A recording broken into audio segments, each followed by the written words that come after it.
Back, you're watching the Fox Business Network. We're coming into the bottom of the hour. With me now, retired Army Lieutenant Colonel James Carafano. Colonel, it's great to have you back on.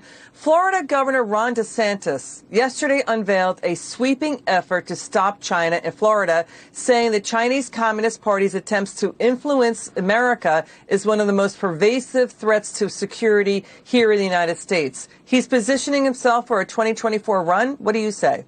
Well, let's put the politics aside and just talk about the substance of the issue. So, obviously, foreign policy is kind of an executive branch thing, but states have a responsibility to look after the consumers and citizens in their states.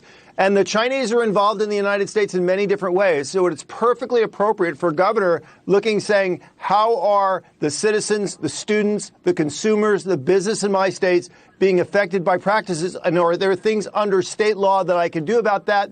You know, we often talk about this is why we have a federal system. The states are the laboratories of democracy. They should be innovative, particularly where the federal government has really dropped the ball. So, you know, China's a great example. Look at investments in Chinese universities where the federal government, by their own reporting, says universities are underreporting by billions the amount of money that foreign countries, including China, are investing on universities.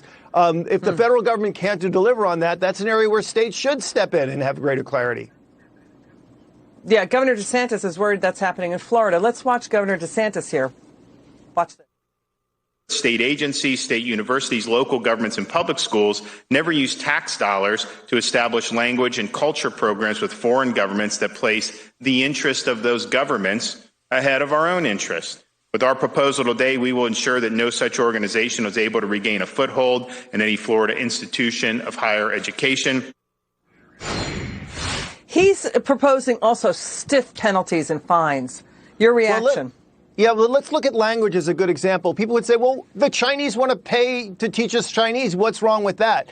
And there's actually a big problem with that. China is a very complex language. And if the Chinese government is directing the Chinese instruction, they're teaching you the language they want you to think about it, to understand words in their term. So it actually could be quite subversive. So I think on this issue, big tech's another where the governor has jumped in. I think it's the right thing. And, you know, back to your point about, is there a civil war among conservatives? You know, actually, let's put the personalities aside. There are issues that all conservatives share in common. Concern about China is one. Big tech, another one the governor's taken on. Immigration and border security. There are things that really unite us all.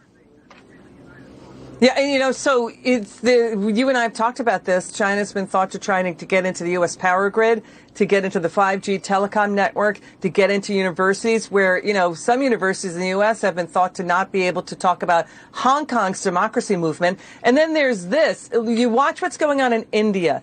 There's a study out there that says that China actually did shut down the power grid. China shut down the power grid, allegedly in Mumbai, shutting down power to hospitals and the stock market because of the border clash between India and China. And China is thought to be hacking into India's drug companies in order to get vaccine research. Your final word on that.